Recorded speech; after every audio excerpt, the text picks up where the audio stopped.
워털루 전투는 16년에 걸친 나폴레옹 정권 및 나폴레옹의 유럽 지배 종식을 만든 전투이다.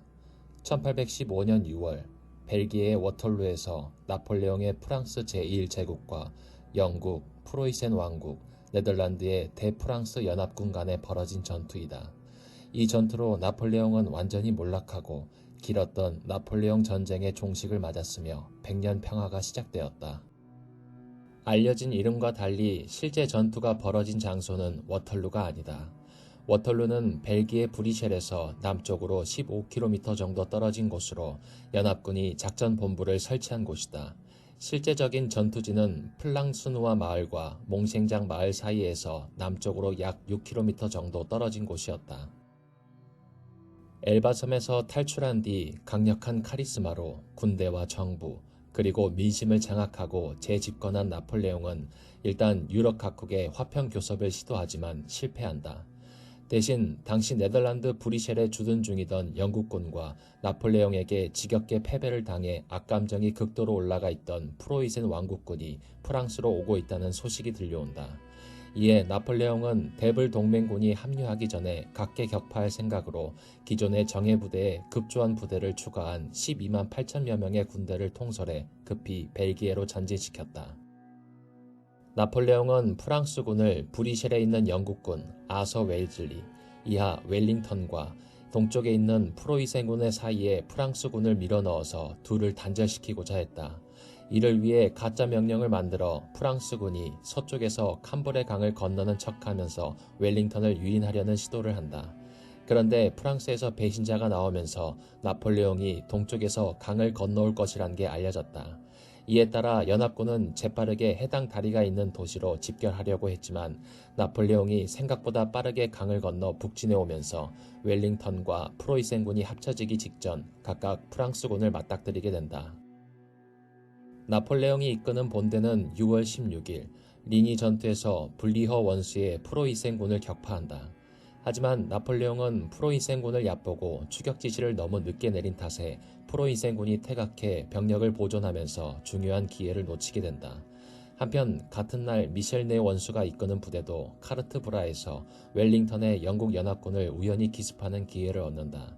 하지만 이 역시도 실책으로 제대로 된 타격을 입히지 못하고 만다. 퇴각한 웰링턴은 브뤼셀에 향하는 나폴레옹의 길목에 놓인 작은 언덕지대를 눈여겨보고 방어 준비를 하는데 그 장소가 브렉라리드이다. 이에 편성된 연합군은 영연합군 총사령관, 육군 원수 일대 웰링턴 공작이자 아서 웰즐리이고 휘하 제1군단 오라니에 공 빌렴 2세가 이끄는 제1사단 육군 소장 조지 쿡 경의 1근위여단, 2근위여단 및 사단 포병대, 제3사단 육군 중장 찰스 알텐 경의 5여단, KGL 2여단, 하노버 1여단 및 사단 포병대, 이 네덜란드 사단 육군 중장 핸드릭 조지 페르폰허의 1여단, 2여단 및 사단 포병대, 3 네덜란드 사단 육군 중장 데이비스 샤셰의 1여단, 2여단 및 사단 포병대, 제2군단 육군 중장 롤랜드 힐 경이 이끄는 2사단, 3여단, KGL 1여단, 하노버 3여단 및 사단 포병대, 4사단 육군 소장 찰스 콜빌 경의 4여단, 하노버 6여단 및 사단 포병대, 1 네덜란드 사단 육군 중장 존 스테트만의 1여단, 2여단,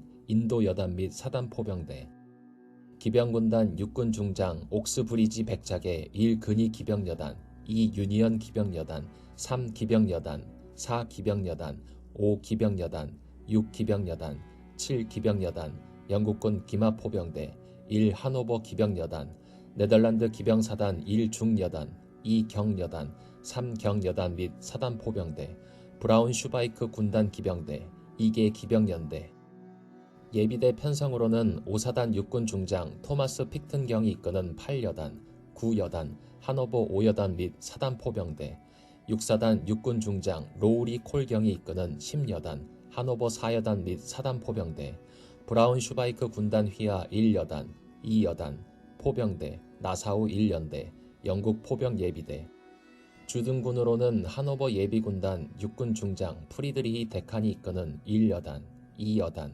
3여단, 4여단, 그 외 영국군 7여단이 요새 주둔군으로 구성되었다. 영연합군은 총합 11만에 가까운 인원으로 편제되었지만 거의 절반 가까이가 이런저런 이유로 전투에 참가하지 못했다. 일부 영국군 여단들과 대다수의 네덜란드, 벨기에 여단들은 보급선 보호를 이유로 전투에 참가하지 않았고 마찬가지로 하노버군의 대다수도 후방에 남았다. 프랑스군에 비교하면 영연합군은 전체적으로 숙련도가 떨어진다고 할 수 있었다. 웰링턴과 반도 전역에서 싸웠던 영국군의 대다수는 전역한 상태였고 현역에 남아있는 이들도 상당수 있었으나 이들 중 1만가량이 미영 전쟁에 참가한 상태였다. 물론 하이랜더 등은 반도 전역에서 싸우며 그들의 가치를 증명해 보였지만 나머지 보병 연대들은 실전 경험이 거의 없는 경우가 대다수였다. 기병 연대들은 더 심해서 14년간이나 실전을 경험하지 못한 연대도 있었다. 하지만 많은 병사들이 훈련이 상당히 잘 되어 있었고 영국군의 외인 부대인 국왕의 독일 군단, 이하 KGL은 부대원의 상당수가 반도 전역에 종군한 경험이 있기에 사정이 조금 낫기도 했다. 영국군을 제외한 네덜란드, 벨기에군의 숙련도는 믿기 힘들었다. 22세밖에 안 된 오랑주공의 지휘력과 마찬가지로 대부분의 병사들의 사기가 상당히 낮았다. 그 결과 집단 탈영 사태가 상당히 많이 발생했고 웰링턴은 그들의 전열 이탈을 막기 위해 일선에 배치하는 일은 최대한 피하려 했다. 또 다른 동맹군들인 하노버와 브라운슈바이크 공국의 병사들 역시 마찬가지였다. 거기다 워털루 전투 전에 일어났던 카르트 브라 전투에서 브라운슈바이크 공작이 전사해 브라운슈바이크 병사들은 사기 역시 저하되어 있었다. 네덜란드, 벨기에군과 마찬가지로 브라운슈바이크 병사들은 되도록 예비대로 배치되었으며 포병대와 함께 후방에 위치했다. 하노버군은 영국군과 같은 복장을 하고 있는 군대로 숙련도는 낮았지만 젊고 쓸만한 병사들을 제공했다. 하지만 낮은 사기 때문에 일선에 배치되지 않았고 요새 주둔군이나 예비대로 편제되었다. 영연합군 중 하노버군이 2만, 브라운슈바이크 군단 나사우 군단이 1만, 네덜란드, 벨기에군이 3만에 이르렀다. KGL을 합친다고 해도 전체 연합군 중 영국군은 4에서 5만 정도에 불과했으니 웰링턴에게 믿을만한 병사들의 수는 상당히 적었던 것이다. 프랑스군 역시 상황이 좋지만은 않았다. 프랑스의 대육군은 나폴레옹 전쟁 와중에 점점 소모되며 그 질이 떨어지고 있었고 1812년 러시아 원정에서 치명타를 입었다. 1813년에서 14년에 이르면 총을 쏴본 적도 쏠 줄도 모르는 병사들이 훈련도 못 받은 채 일선으로 끌려가고 있었다. 다만 나폴레옹은 백일천하 당시 전국에서 끌어모은 병력 중 그나마 경험이 있는 병사들 위주로 선발해 워털루 전투에 데려갔기 때문에 병사들의 질은 연합군보다 나은 편이었다. 하지만 반대급부로 여기저기서 끌어모은 병력으로 부대를 급조하다 보니 군대의 조직력, 특히 장교들 간의 명령체계가 잡혀있지 않았다. 이는 전투 내내 프랑스군에 심각한 문제가 된다. 나폴레옹은 퇴각한 프로이센군이 다시 웰링턴이 이끄는 영국, 네덜란드, 벨기에 연합군에 합류하는 것을 막기 위해 뒤늦게나마 에마니엘 그르시 원수에게 병력 3만 3천 명을 맡겨 다시 프로이센군을 추격하게 한다. 그러나 그르시는 프로이센군이 미끼로 분리시킨 소부대를 본대로 착각하고 이를 추격하며 시간을 낭비했고 그동안 프로이센 본대는 유유히 워털루로 향했다. 결국 나폴레옹은 전체 병력의 3분의 1을 가장 중요한 전투에서 끝까지 쓰지 못했다. 프로이센군이 격퇴당했다는 것을 들은 연합군 사령관 웰링턴 공작은 일단 부대를 워털루 인근으로 후퇴시키고 위고몽과 라에상트 두 곳의 대형 농장을 요새화하며 프랑스군의 진격을 방해할 준비를 한다. 나폴레옹은 분할한 병력 3만 3천 명이 프로이센군을 추격하는 사이 나머지 병력 주력을 영연합군에게 집중시켜 섬멸할 생각으로 6월 17일까지 영연합군 진지 근처로 이동했고 6월 18일 아침부터 공사를 개시하려 했다. 그러나 6월 17일 밤 동안 많은 비가 내려 진창이 많이 발생했고 이 때문에 나폴레옹은 포병대 방열과 포격 효율을 위해 땅이 마를 때까지 기다리기로 하고 작전 개시 시간을 4시간 미루면서 워털루 전투는 오전 11시 30분에 개시된다. 이 4시간은 나중에 결정적인 아쉬움으로 다가오는데 그 사이에 프로이센군이 점차 다가왔기 때문이다. 전장을 관찰한 나폴레옹의 눈에는 연합군의 포병만 보일 뿐이었다. 웰링턴이 일부러 병력을 보여주지 않으려고 언덕 뒤에 숨겼기 때문이다. 나폴레옹은 그중 비교적 노출이 된 연합군 우익에 주목했고 이곳이 약점이라 여기를 공격하면 연합군이 달려올 수밖에 없다고 봤다. 그래서 나폴레옹은 연합군의 우익을 공격해 그곳으로 연합군이 몰리게 한 다음 얇아진 좌익과 중앙으로 대병력을 밀어넣는다는 성동격서식 계획을 세웠다. 이에 따라 11시 25분 프랑스군은 연합군 우익에 대한 집중 포격을 시작으로 데를롱의 제1군단이 연합군에 대한 파상 공세를 시작한다. 그런데 영국 연합군의 우익과 중앙에는 농장이 하나씩 있었고 이 두 농장은 모두 프랑스의 주 진격로에 떡하니 놓여 있었다. 특히 연합군 우익에 놓인 위고몽은 워낙 넓은 면적을 담장이 두르고 있어 우회도 어려웠다. 이 두 거점의 중요성을 간파한 웰링턴은 위고몽에는 콜드스트림 근위연대, 라에상테에는 왕립 독일인 군단이라는 정예 부대들을 수비대로 각각 배치해 놓았다. 반면 이곳 공격에 나선 프랑스군은 급조한 부대로 질이 낮았고 위고몽 공략을 맡은 제롬 보나파르트의 영 좋지 않은 지휘까지 겹쳐 위고몽을 뚫지 못한다. 그래도 한때 도끼를 가지고 위고몽 농장의 북쪽 대문을 때려부순 프랑스 보병들이 마당으로 난입해 농장을 거의 함락시킬 뻔했으나 농장 담 안쪽도 따로 분할하는 담이 있었기 때문에 콜드스트림 근위연대의 맥도넬 대령과 4명의 연대원들이 농장 안쪽의 문을 닫아 간신히 프랑스군을 막는 데 성공했다.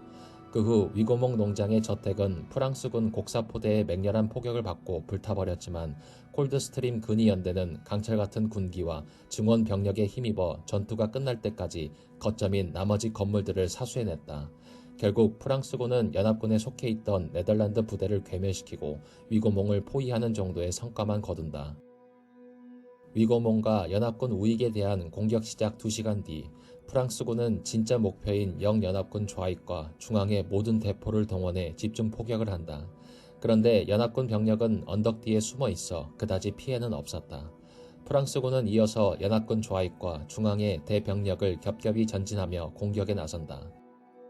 가는 길에 연합군 중앙 라에상트 농장이 있었는데 이것도 위고몽과 마찬가지로 골치를 썩혔지만 병력을 나누어 프랑스군 나머지는 그대로 연합군 좌익을 향했다.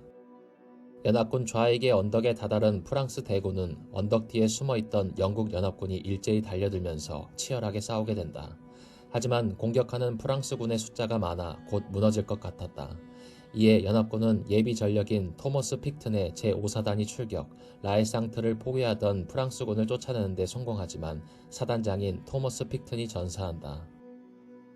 사단장의 전사와 프랑스군의 반격으로 제5사단이 괴멸 위기에 빠지자 옥스브리지 백작 휘하의 영국 기병 2개 여단이 프랑스군을 급습, 제5사단을 구하는 것까지는 좋았지만 기세가 올라버린 영국 기병대는 그대로 프랑스군 주력을 향해 돌진하고 만다. 이 돌격으로 프랑스군 보병과 포병은 5천여 명의 사상자가 발생하고 군기 2개를 탈취당했고 일부 포대가 피해를 입었지만 그러는 동안 프랑스군의 키레시어와 경창 기병들을 중심으로 한 기병대가 편성되어 반격, 연속된 돌진으로 지쳐있던 영국 기병대의 40%를 쓸어버린다. 게다가 이 과정에서 옥스브리지 백장은 다리를, 폰선비는 목숨을 잃었다. 이 손실로 영국 기병대는 이후 이날의 전투에서 더 이상 눈에 띄는 활약을 보이지 못한다. 거기다 그 피해 입은 40%는 영국군 중기병의 대부분이었다. 한편 오후 3시가 되자 몸이 좋지 않았던 나폴레옹은 약간의 휴식을 갖기로 하고 내 원수에게 지휘를 맡기고 막사로 돌아간다. 최상의 컨디션에서도 승패를 가늠하기 힘든 가장 중요한 전투에서 나폴레옹이 자리를 뜰 수밖에 없었던 이유는 그동안 전장에서 토막잠을 자며 폭식과 속식을 하고 거친 야전 생활을 한 결과로 인해 몸이 망가져 여러 가지 잔병이 많았기 때문이다. 특히 당시 나폴레옹은 치질을 앓고 있었다. 그 전날 밤 고통이 심해지자 주치의는 아편을 처방했다고 전했다. 아편의 과다한 복용으로 그날 나폴레옹은 반혼수 상태가 되어버리는 권리 상황이 터졌던 것이다. 일부에서는 고혈압이었다는 말도 있다. 내 원수는 라에상트에 공세를 가했지만 큰 성과를 내지 못하고 있었다. 라에상트에 주둔한 영연합군은 프랑스 군에 비해 압도적으로 적었지만 브라운 베스보다 훨씬 명중률이 높은 베이커 라이플로 무장한 소수 정예 부대가 지키고 있었기 때문이다. 문제는 이 무렵 연합군이 프랑스군과의 전투로 피해가 큰 부대를 비교적 피해가 적은 부대와 교대하는 것을 연합군이 흔들리는 것으로 오판한 내 원수는 보병과 포병을 기다리지 않고 퀴레시어 2개 사단에 근위대 기마 샤세르들까지 더해 40개 대대에 달하는 거의 대부분의 프랑스군 기병대를 이끌고 사각형의 대기병 방진을 완성하고 공격을 기다리던 대규모의 보병대 속으로 돌격해 들어갔다. 보병의 대기병 사각방지는 기병 돌격을 저지하기 위한 대형인데 여기에 그냥 돌격해 들어가는 것은 당대 전투에서 하지 말아야 할 미친 짓 중 하나였다. 매우 기다란 총검이 달린 당대의 총을 창으로 삼아 밀집한 보병은 거대한 고슴도치와 같아 말들이 겁을 먹고는 갑작스럽게 멈추거나 방향을 마구잡이로 틀어 돌격 대형이 흐트러지고 충격력이 크게 약해져 방진에 충돌하지도 못하거나 충돌하더라도 느릿한 속도와 겁에 질려 통제를 따르지 않는 말 탓에 피해도 못 주고 되려 총검질에 꿰어 죽기 쉬웠다. 그렇게 들이받을 수도 없고 뒤에서 돌진 중인 다른 기병대 탓에 후퇴할 수도 없는 난장판에 놓인 기병들은 보병들의 일제 사격과 총검의 벽에 부딪혀 죽어나가는 수밖에 없었다. 물론 이런 방진들은 기병대가 각 방진 사이로 들어오면 사방에서 쏘아대는 총알에 맞은편 방진의 아군이 맞는 오사 피해가 발생하는 단점도 있었으나 그런 요소는 그냥 전열로 서 있다가 기병대에 들이받쳐 전멸하는 것에 비하면 사소한 문제였다. 이러한 사각 밀집 대형을 깨기 위해서는 기병만으로는 어렵고 포병이나 보병과의 제병연합이 필요했다. 주로 포병대를 동원해 미리 진영을 깨놓아 기병의 돌격을 막기에 불충분할 만큼 병력 피해를 입히거나 기병이 시선을 끌어 방진을 짜게 만든 틈에 포병이나 기병이 후속시킨 보병이 사격을 가해 화력 우세로 와해시켰다. 사각 방지는 측 후면이 존재하지 않는 것이 장점이나 그만큼 실제 각 정면에 배치되는 병력이 적으므로 그만큼 가용한 화력이 줄어들게 된다. 사각형이니 단순히 계산해도 전원 선형진을 짜고 정면을 향할 때보다 4분의 1이 줄어드는 것이다. 따라서 선형진을 짠 보병과 사격전을 벌이면 그만큼 수적으로 열세하며 그 차이는 특히 화기를 사용할 때 더 벌어진다. 포병을 상대한다면 더 심각한데 화력에 대한 가장 효과적인 방어 방법은 병력의 노출을 최소화하는 것이고 이는 애초에 단위 공간당 배치 병력 자체를 줄이는 것이 최선이다. 그리고 이는 병력 간 간격을 넓히는 것으로서 실현된다. 따라서 고폭탄이나 유산탄이 없던 당시 기준으로도 포격에 대해서는 밀집하는 것보다 상계하는 것이 유리하며 사각 방진처럼 중심이 깊고 정면이 좁다면 한 번의 피격으로 더 많은 병력이 살상당한다. 설령 굳이 돌격으로서 진영을 무너뜨려야만 할 상황이어도 반드시 보병과 기병이 동시에 취약점인 모서리를 노리고 돌격해 들어가야만 했다. 이는 같은 단위 부대끼리 비교할 때 기병은 보병보다 병력수가 적기 때문이다. 그 결과 부대 질량의 한계 탓에 충격력을 오래 유지할 수가 없으며 전투원 손실에 따른 전투력 손실이 보병보다 크다. 따라서 기병만 돌격해 들어갔다가는 설령 모서리에 구멍을 뚫고 들어가더라도 그 시점에서 남은 병력이 부족할 것이며 반대편 쪽 보병들이 등을 돌려 한 줌의 기병들을 총검으로 쑤시는 결과만 나올 뿐이고 잠시 후 내부 정리를 끝내고 빈틈을 채워 다시 복구되어 있는 사각 대형을 보게 될 것이다.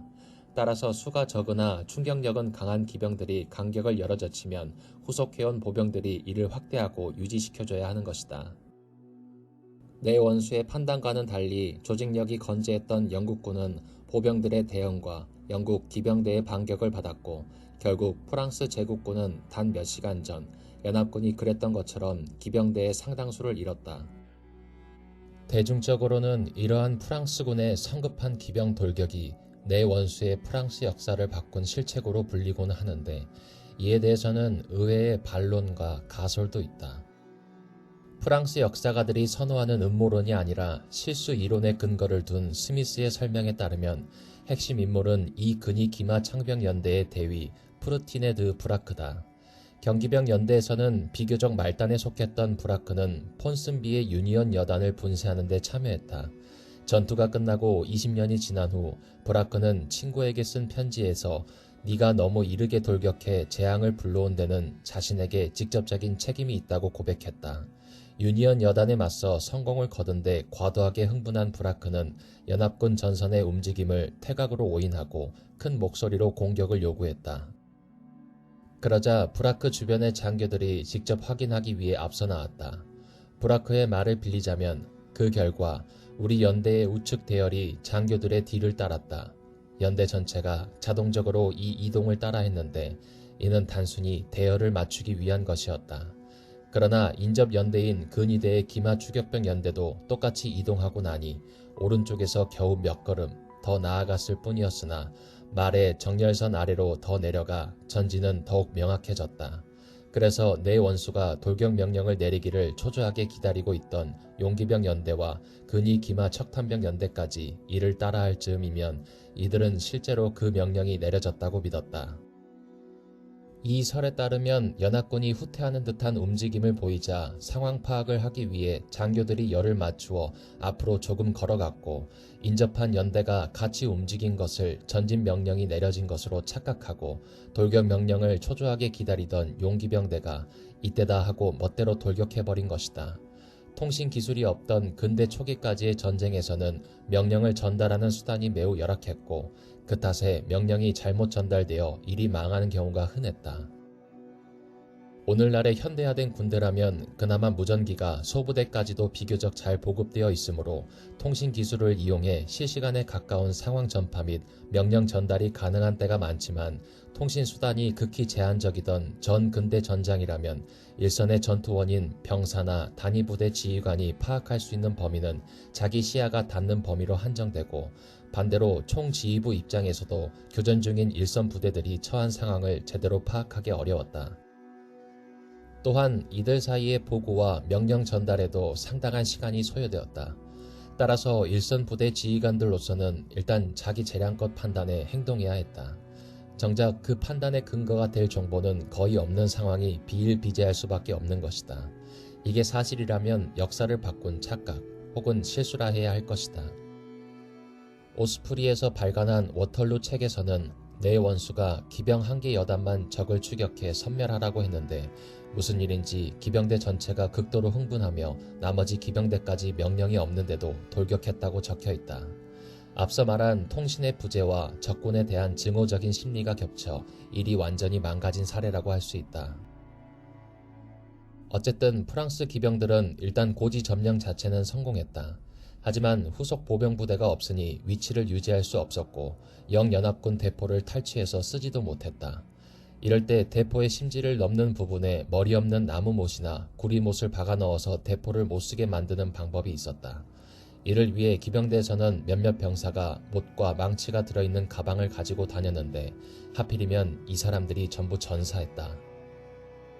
결국 대포를 그대로 놔두고 돌아갈 수밖에 없었고 프랑스 기병대의 돌격을 피해 블랙와치 연대와 브라운 슈바이크 보병연대 등이 만든 방진 속에 피신했었던 연합군 포병들은 다시 기어나와 프랑스 기병대에게 맹렬히 포격을 퍼부었다. 결국 프랑스 기병은 연합군의 반격을 받아 대부분 박살이 나버렸다.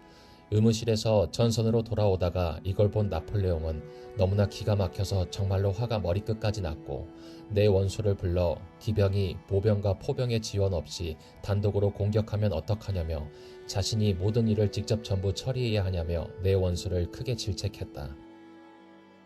이 무렵 격파되었던 부대를 수습한 블리허는 와부르에 견제할 부대를 놔두고 워털루 방면으로 진격, 17시경에 전처부대가 프랑스군의 우익 후방에 도착할 수 있었다. 프로이센군 전처부대는 프랑스의 급조부대인 청년근위대와 교전했다.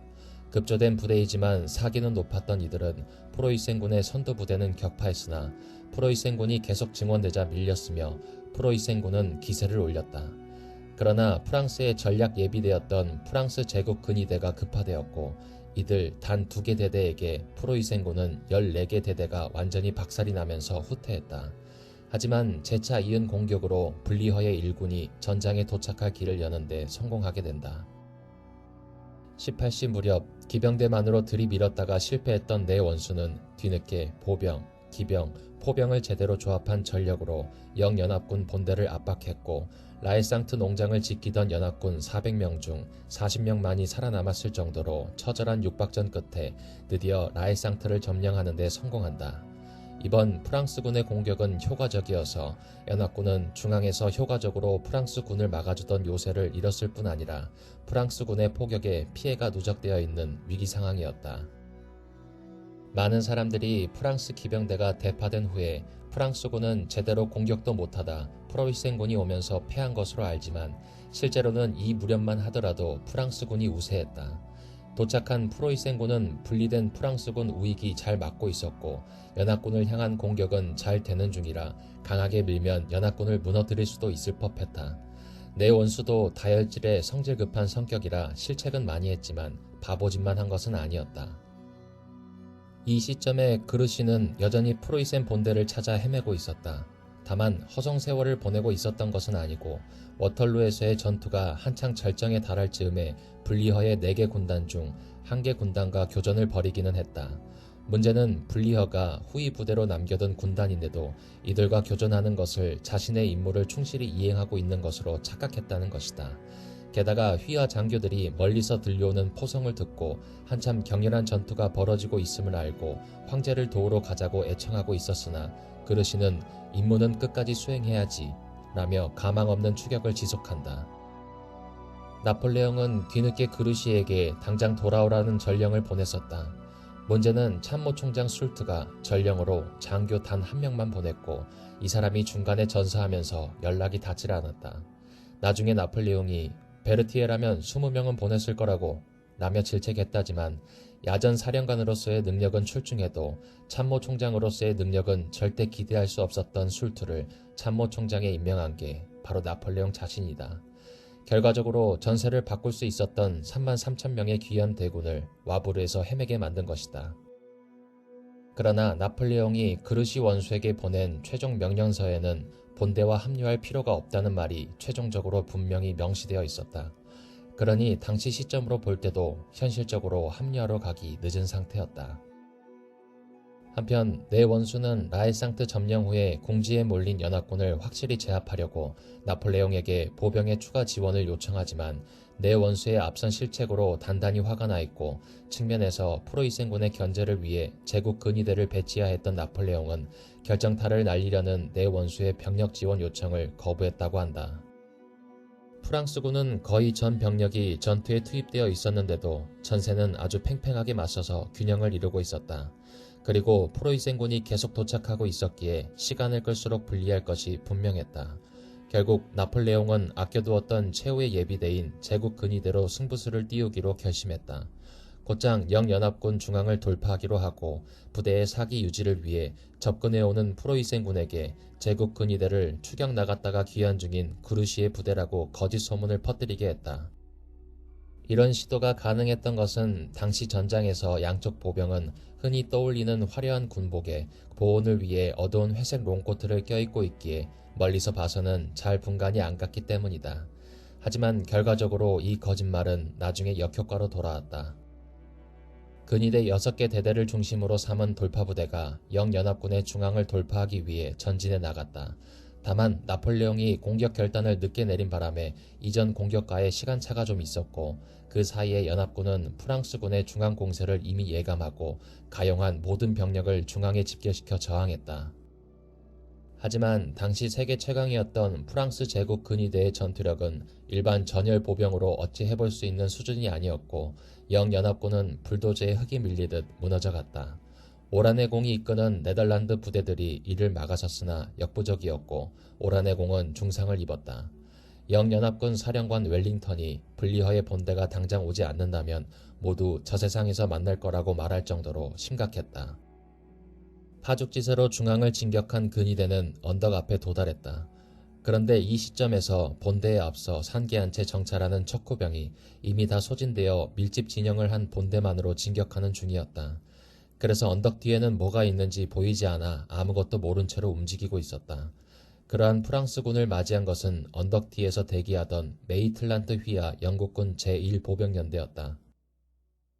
프랑스의 포격을 피해 누워서 대기하던 이들은 한 번의 일제 사격으로 프랑스 근위대 300명을 쓰러뜨렸고 쓰러진 이들 중에는 그들의 지휘관들이 다수 포함되었다. 이어 제1보병연대는 총검 돌격으로 프랑스 근위대 소속의 척탄병 연대들을 밀어내는 데 성공했다.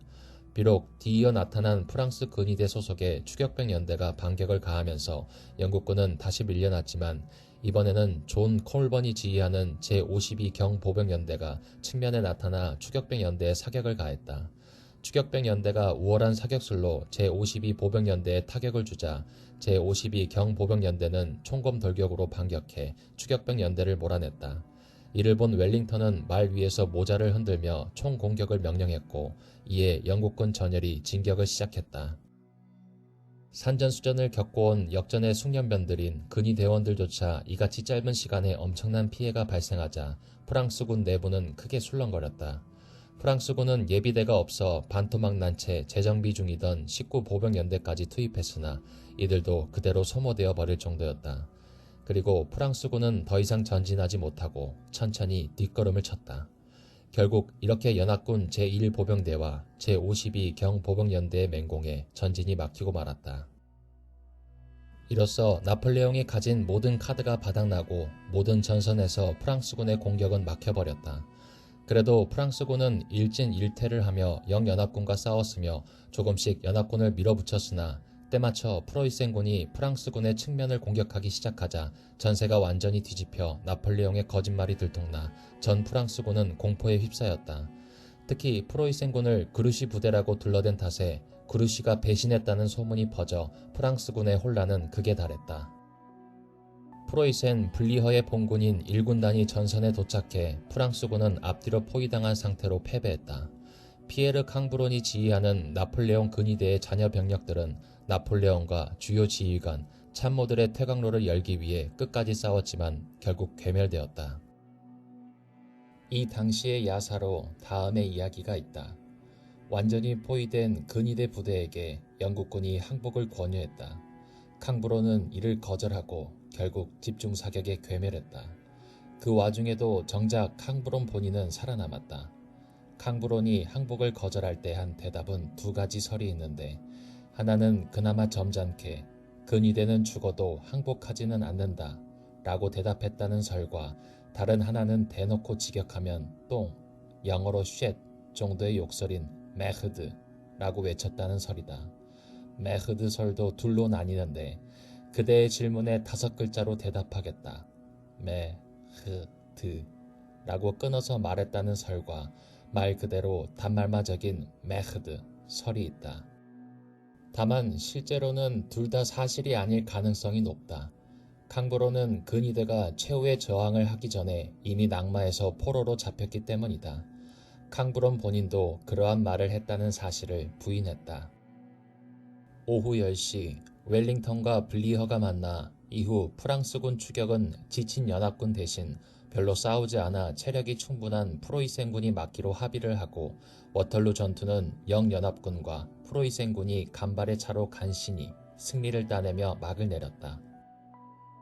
간발의 차로 강조하는 이유는 상황을 보듯이 나폴레옹의 의지와는 다르게 난장판인 전투가 되어가는데 불구하고 웰링턴은 블리허가 오지 않으면 죽음뿐이라며 초조해하고 있었고 실제로 상황이 연합군에게 불리했었다. 그리고 간발의 차로 그르시보다 블리허가 도착, 워털루 전투는 끝이 났다. 만약 그르시 원수의 33,000명의 프랑스군이 최소한 프로이센군과 비슷하게라도 워털루에 도착했다면 워털루 전투는 프로이센군의 합류에 관계없이 정말로 나폴레옹의 프랑스군이 이겼을 가능성이 매우 높았다. 워털루 전투에서 나폴레옹의 프랑스 본군이 영국군과 치열하게 싸우다가 프로이센군의 통수를 맞아 패배하는 동안 그르시는 와브르에서 프로이센의 유인 부대를 섬멸하는 데 성공했다. 그렇지만 이건 아무 의미도 없는 일이었다. 이후 나폴레옹은 파리로 귀환하지만 다시 싸워볼 기회는 주어지지 않았다. 다시 병력을 소집하고 정치적 반대를 억누르기에는 나폴레옹에게 그러한 권력이 남아있질 않았기 때문이다. 애당초 포기한 나폴레옹은 이전과는 달리 국민회의의 상설 설치를 허가하는 등 정치적 양보를 하지 않을 수 없었고 나폴레옹의 패보가 전해지면서 도끼 눈을 뜨고 벼르던 라파예트 등 반대파들에게 여론의 힘이 쏠렸기 때문이다. 나폴레옹의 승전만이 이런 사태를 무마할 수 있었고 나폴레옹은 출정 전에 의회를 해산시켰어야 했다고 이를 갈았으나 결국 의회의 압력에 6월 22일 퇴위를 발표한다. 영국왕 조지 3세에게 선처를 호소하는 편지를 써서 영국이나 미국으로 망명을 희망했으나 영국 정부는 그를 남대서양의 오지 세인트 헬레나로 유배 보냈고 나폴레옹은 거기서 사망했다. 결국 워털루 전투의 패배 원인은 나폴레옹 자신과 부하들의 실책, 웰링턴의 영국군을 과소평가한 것, 블리어가 가진 나폴레옹과 프랑스군에 대한 투지, 질병과 폭우가 복합적으로 겹친 것 정도로 볼 수 있다. 웰링턴의 승리는 그저 블리허의 지원빨이라며 폄하하는 의견이 간혹 보인다. 물론 블리허가 오기 전까지 웰링턴 스스로가 후퇴 타이밍을 재고 있을 정도로 수세에 몰린 것은 사실이나 프랑스군도 만만치 않게 피해가 누적되어 있었고, 무엇보다 중요한 것은 전투의 승패 여부는 목표의 달성에 달려있다는 것이다. 나폴레옹에겐 그저 웰링턴을 꺾는 것이 아니라 제한 시간 안에 웰링턴을 꺾는 승리 조건이 주어졌고, 결국 이에 실패해 블리허의 프로이센군에게 측면을 허용하며 패배했다.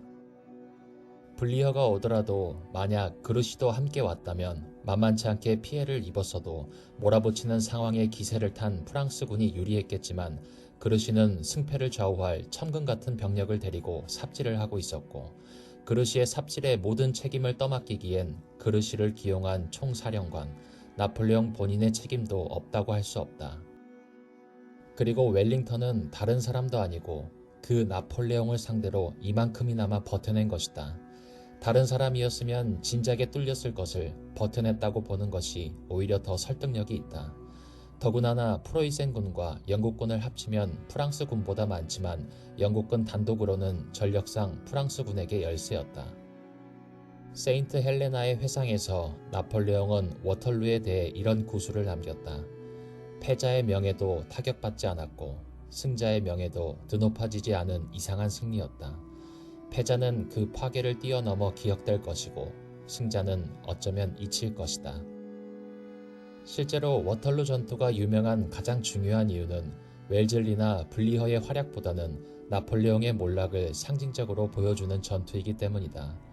반면 웰즐리는 영국 육군 역사상 가장 뛰어난 지휘관 중 하나로 아직까지 회자되며 이베리아 전역에서 큰 기여를 했으나, 그보다는 나폴레옹과 워털루 전투에서 딱 한 번 싸웠다는 이유로 나폴레옹을 물리친 라이벌로 알려지게 되었다.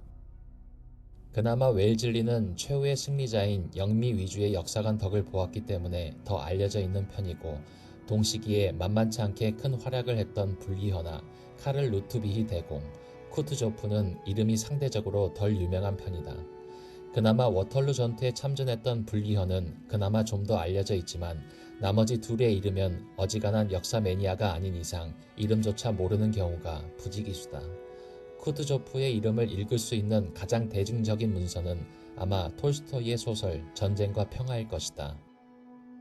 나폴레옹은 러시아 원정에서 잃어버린 것이 너무 많았기에 결국 워털루 전투에서 패배했다.